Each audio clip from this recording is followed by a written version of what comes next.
एक गांव में बहुत धनी सेठ रहता था। गांव वाले सब उसे सेठ जमुना दास जी के नाम से बुलाते थे।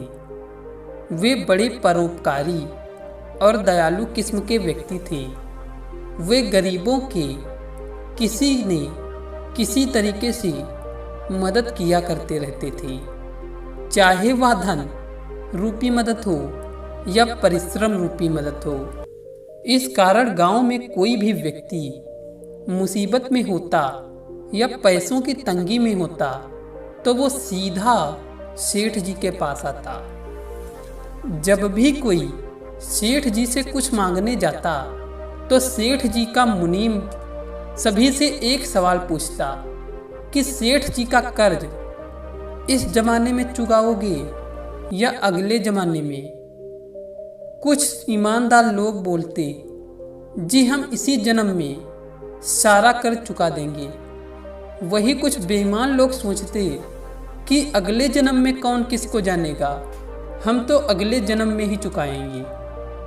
एक दिन दो चोरों को सेठ जी के बारे में पता चला तो वो दोनों भी चले गए सेठ जी के पास मदद मांगने। जब उनसे सवाल पूछा गया कि सेठ जी का कर्ज किस जन्म में चुकाओगे, दोनों चोर मन ही मन हंसे। उन्हें तो मजा आ गया। चोरों ने बोल दिया, हम सेठ जी का कर्ज अगले जन्म में चुकाएंगे।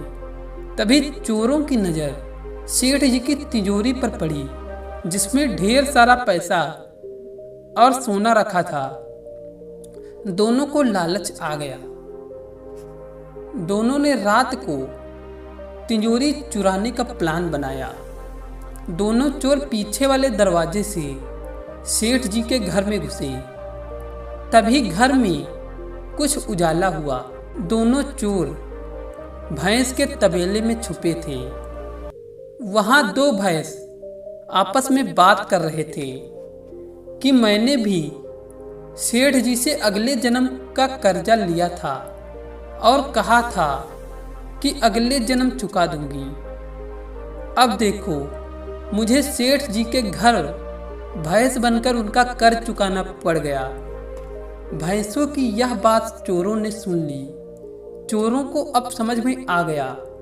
वे सुबह होते ही मुनीम जी के पास आए और सारा धन वापस कर अपना नाम वहां से कटवा लिया और फिर चैन की सांस ली। जैसी करनी वैसी भरनी।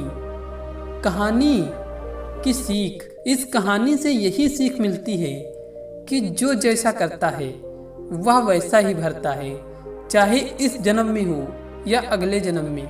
जैसी करनी वैसी भरनी।